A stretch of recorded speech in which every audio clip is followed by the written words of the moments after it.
Hello बच्चों, कैसे हैं आप सभी। मैं विकास कुमार आज क्लास 12 की फिजिक्स के सेकंड चैप्टर में लेक्चर लेके आए हैं। वैद्युत विद्रव के कारण निरक्षीय स्थिति में वैद्युत विभव। ठीक है ना। इससे पहले वाले लेक्चर में हमने वैद्युत विद्रव के कारण अच्छी स्थिति कराई थी। ठीक है ना। और अच्छी स्थिति में हमने वैद्युत विभव ज्ञात किया था। ठीक है ना। तो आज के इस लेक्चर में हम पढ़ेंगे वैद्युत विद्रव के कारण निरक्षीय स्थिति में वैद्युत विभव। मेरे भाई बड़ा ही प्यारा और शानदार टॉपिक है। ठीक है। आज इसे हम कवर करने वाले हैं जो कि बोर्ड एग्जाम 2026 की दृष्टि से काफी इंपोर्टेंट है। ठीक है ना। ये 4 से 5 नंबर में आपको जो है मिल जाएगा एग्जाम में। ठीक है ना। तो चलिए आज हम स्टार्ट करते हैं अपने इस लेक्चर को। ठीक है। ठीक है। तो सबसे पहले हम लोग हेडिंग डालेंगे भाई। हेडिंग क्या है? वैद्युत द्विध्रुव के कारण। ठीक है ना। वैद्युत द्विध्रुव के कारण वैद्युत द्विध्रुव के कारण वैद्युत विभव वैद्युत द्विध्रुव के कारण निरक्षीय स्थिति में मेरे भाई निरक्षीय स्थिति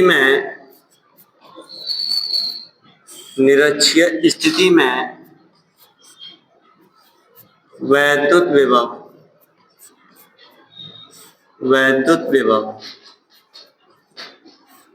ठीक है मेरे भाई, इस टॉपिक को कवर करने वाले हैं हम आज के इस लेक्चर में। ठीक है ना। वैद्युत द्विध्रुव के कारण निरक्षीय स्थिति में वैद्युत विभव। ठीक है। किसके कारण निकालेंगे भाई? वैद्युत द्विध्रुव के कारण निकालेंगे। ठीक है। तो सबसे पहले हम क्या करेंगे बेटा, एक वैद्युत द्विध्रुव बनाएंगे। ठीक है ना। तो आपको जैसा कि पता है वैद्युत द्विध्रुव में दो विपरीत आवेश होते हैं, है ना। वैद्युत द्विध्रुव में दो विपरीत आवेश होते हैं भाई। एक इधर मान लीजिए माइनस क्यू चार्ज है और एक इधर मान लीजिए कितना है भाई, प्लस क्यू चार्ज है। ठीक है ना। अब इस वैद्युत द्विध्रुव को भाई एक नाम दे रहा हूं मैं। ठीक है। क्या नाम दे रहा हूं भाई? A B. ये ए और ये बी क्या है भाई? एक नाम दे दिया मैंने कि ए भी एक वैद्युत द्विध्रुव है। ठीक है ना। अब भाई ए से बी तक के बीच की दूरी कितनी होती है भाई? 12 मीटर होती है। कितनी होती है भाई? 12 मीटर। ठीक है। ए से बी तक के बीच की दूरी कितनी होती है मेरे भाई? 12 मीटर होती है। ठीक है। अब इनके मध्य बिंदु ओ से चलना है हमें। ठीक है। इनके मध्य बिंदु ओ से, ए बी के मध्य बिंदु ओ से, यानी कि वैद्युत द्विध्रुव के मध्य बिंदु ओ से चलना है भाई। आर मीटर की दूरी निरक्ष पर चलना है। कहां चलना है मेरे भाई? आर मीटर की दूरी निरक्ष पर चलना है। ठीक है। तो आर मीटर की दूरी हम मध्य बिंदु ओ से चलेंगे। कहां पर भाई मेरे भाई? निरक्ष पर। ठीक है। और निरक्ष पर चलने के बाद आपको एक बिंदु लेना है भाई पी। क्या लेना है भाई? एक बिंदु पी। इसी बिंदु पी पर क्या करना है आपको भाई? वैद्युत विभव ज्ञात करना है। क्या करना है मेरे भाई? वैद्युत विभव ज्ञात करना है। ठीक है। अब ध्यान से सुनो भाई, ध्यान से सुनो। बिंदु पी का एक सिरा हम प्लस क्यू चार्ज से मिला देंगे। ठीक है। बिंदु पी का एक सिरा जो है हम प्लस क्यू आवेश से मिला देंगे। ठीक है। और बिंदु पी का जो दूसरा सिरा है इसे हम माइनस क्यू आवेश से मिला देंगे। ठीक है भाई, ये इतना हो गया। अब आप देखो यहाँ एक चीज गौर करो भाई, ए से बी के बीच की दूरी कितनी है भाई? 12 मीटर है। तो ए से ओ तक की कितनी हो जाएगी मेरे भाई? एल हो जाएगी। और ओ से बी तक की कितनी हो जाएगी मेरे भाई? एल हो जाएगी। ठीक है ना। और ओ से पी के बीच की दूरी कितना चला था मैं भाई? आर मीटर की दूरी चला था। कितनी? आर मीटर की दूरी। ठीक है ना। अब ये इतना हो गया भाई। अब इसमें सिर्फ आपको क्या करना है मेरे भाई? थ्योरी देना है। ठीक है। क्या करना है मेरे भाई? थ्योरी देना है। देखो भाई कैसे बनाता हूं। मान लेंगे हम लोग, माना ए बी एक वैद्युत द्विध्रुव है। ठीक है। जो किसी ऐसे माध्यम में रखा है जिसका परावैद्युतांक क्या रहेगा मेरे भाई? के रहेगा। ठीक है। जिनके बीच की दूरी कितनी है भाई? 12 मीटर है। इनके मध्य बिंदु ओ से आर मीटर की दूरी पर क्या है भाई? एक बिंदु पी है जहां हमें वैद्युत विभव ज्ञात करना है। ठीक है ना। इतनी आपको भाई इसमें थ्योरी देनी है। इसके बाद प्लस क्यू आवेश के कारण बिंदु पी पर क्या ज्ञात करेंगे भाई? वैद्युत विभव ज्ञात करेंगे। फिर इसके अलावा क्या करेंगे भाई मेरे भाई? माइनस क्यू आवेश के कारण बिंदु पी पर वैद्युत विभव ज्ञात करेंगे। ठीक है। ठीक है। इतनी बात समझ में आई? आप बोलोगे गुरुजी बिल्कुल बात समझ में आई। ठीक है। तो देखिए भाई कैसे बनाएंगे। माना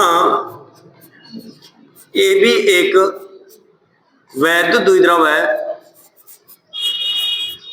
वैद्युत द्विध्रुव है। ठीक है। जो किसी ऐसे माध्यम में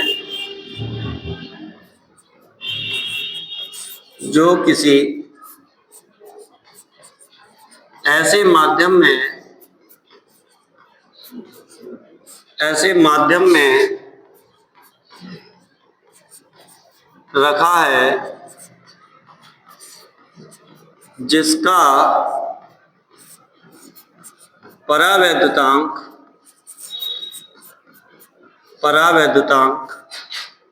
के है। क्या है मेरे भाई?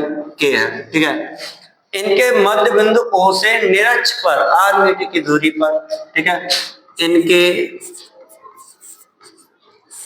मध्य बिंदु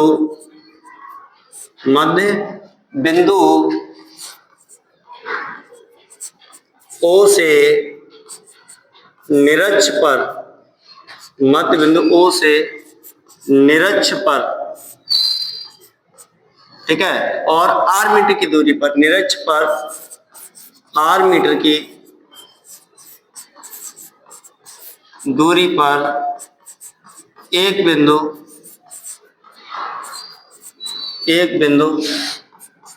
P है। ठीक है ना मेरे भाई, एक बिंदु क्या है भाई? P है, जहां हमें वैद्युत विभव ज्ञात करना है, जहां हमें वैद्युत विभव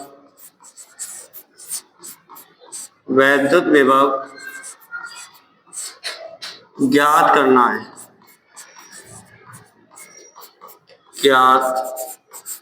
है, इतनी आपको भाई मेरे भाई इसमें थ्योरी देनी है। ठीक है ना, 3-4 लाइन की थ्योरी देनी है आपको। ठीक है ना, अब क्या करेंगे मेरे भाई? अब करेंगे प्लस क्यू आवेश के कारण बिंदु P पर विभव निकालेंगे। ठीक है, फिर इसके बाद माइनस क्यू आवेश के कारण बिंदु P पर क्या निकालेंगे मेरे भाई? विभव निकालेंगे। ठीक है, तो पहले प्लस क्यू आवेश के कारण बिंदु P पर विभव निकालेंगे, तो हम यहाँ लिखते हैं प्लस क्यू आवेश के कारण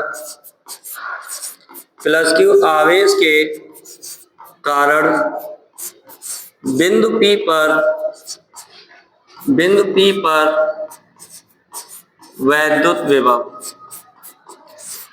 वैद्युत विभव।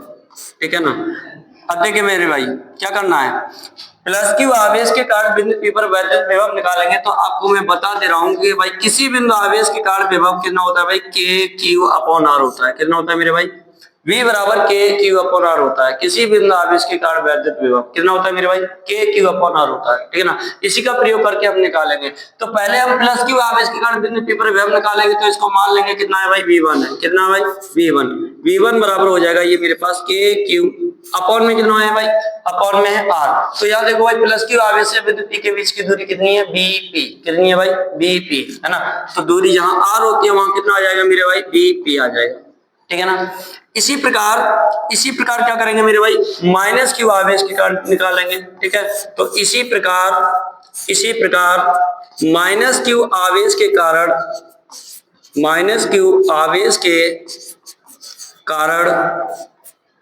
ठीक है, माइनस क्यू आवेश के कारण बिंदु P पर वैद्युत विभव।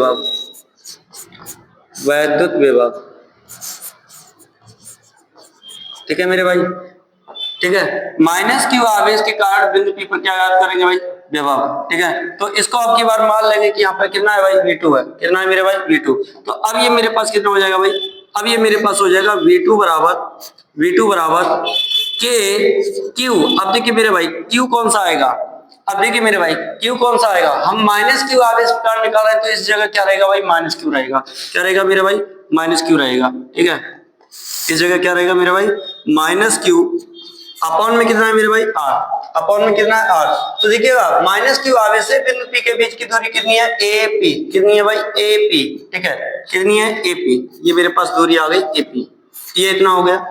अब भाई बिंदु P पर मुझे विभव ज्ञात करना है, कुल विभव। ठीक है ना, तो क्या करेंगे भाई? 2 बार विभव निकल के आया अपने पास। एक बार प्लस क्यू आवेश के कारण विभव निकल के आया V1, एक बार माइनस क्यू आवेश के कारण बिंदु P पर विभव निकल के आया भाई V2, है ना। 2 बार विभव निकला। अब मुझे क्या करना है भाई? बिंदु P पर कुल विभव ज्ञात करना है।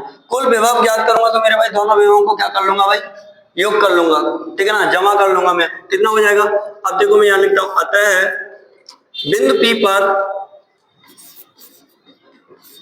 बिंदु P पर कुल वैद्युत विभव।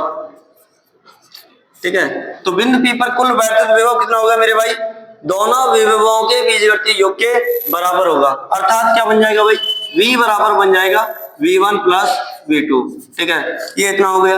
अब ये मेरे पास V बराबर V1 कितना आया था मेरे भाई, V1 आया था KQ upon BP, KQ upon BP है ना। और V2 कितना आया मेरे पास K minus Q upon AP। इन दोनों मानों को मैं यहाँ पुटअप कर दूंगा, ठीक है। V1 कितना आया मेरे भाई, V1 कितना आया KQ अपॉन में BP, ठीक है, प्लस V2 कितना आया मेरे भाई, V2 आया K, कितना आया K और माइनस Q अपॉन में AP। कितना आया मेरे भाई, इतना आया K minus Q upon AP, ठीक है। अब ये इतना हो गया। अब इसके अलावा ये V बराबर KQ अपॉन BP, ठीक है ना। ये माइनस इस प्लस को क्या कर देगा मेरे भाई, माइनस कर देगा, बाकी का बचेगा KQ अपॉन AP, ठीक है। अब यहां से कॉमन क्या है, कॉमन क्या है भाई, देखिए कॉमन करोगे तब भी आंसर आपका सटीक आएगा, ठीक है। अगर आप कॉमन नहीं करते हो तब भी आपका आंसर सटीक आएगा मेरे भाई, ठीक है। अब ध्यान से देखें चित्र में, अगर ध्यान से देखें तो चित्र में ये दोनों दूरी आपस में कैसी है मेरे भाई, बराबर है। चित्र में दोनों दूरी आपस में कैसी है, बराबर। जितना B से P होगा उतना A से P होगा, ठीक है ना। तो BP बराबर हो जाएगा भाई किसके, AP के। BP बराबर किसके हो जाएगा मेरे भाई, AP के, ठीक है। तो BP बराबर किसके हो रहा है भाई, BP बराबर हो रहा है AP के, ठीक है। तो अब देखिएगा यहाँ BP की जगह मैं कितना पुटअप करूंगा भाई, AP। कितना पुटअप करूंगा, AP। अब ये मेरे पास बन जाएगा KQ अपॉन में AP माइनस इधर का हिस्सा सेम रहेगा भाई KQ अपॉन AP। कितना रहेगा, KQ अपॉन AP। अब देखिए मेरे भाई ये संख्या प्लस की है, ये संख्या माइनस की है, दोनों घट के क्या हो जाएंगी भाई, जीरो हो जाएंगी। यानी कि ये संख्या प्लस की थी, ये संख्या माइनस की, दोनों घट गई आपस में। कितना निकल के आ गया मेरे भाई, ये निकल के आ गया B बराबर 0। कितना निकल के आ गया मेरे भाई, B बराबर 0। इसका मतलब क्या हुआ भाई कि वैद्युत द्विध्रुव के कारण निरक्षीय स्थिति में वैद्युत विभव क्या होता है भाई, शून्य होता है। क्या होता है, शून्य, ठीक है। लेकिन याद रखना भाई पहले चैप्टर में मैंने वैद्युत क्षेत्र की तीव्रता निरक्षीय स्थिति में कराई थी, लेकिन वैद्युत क्षेत्र की तीव्रता निरक्षीय स्थिति में कभी भी शून्य नहीं होती है, लेकिन निरक्षीय स्थिति में वैद्युत विभव क्या होता है मेरे भाई, शून्य होता है, ठीक है ना। तो आज का ये लेक्चर रहा जिसमें हमने वैद्युत द्विध्रुव के कारण जो है, वैद्युत द्विध्रुव के कारण निरक्षीय स्थिति में वैद्युत विभव देखा, ठीक है ना। इसकी सॉल्विंग देखी और बहुत ही प्यारा सा टॉपिक था और शानदार इसकी जो है डेरिवेशन थी, ठीक है। उम्मीद करता हूँ, ठीक है, बहुत अच्छे से समझ में आया होगा। Thank you.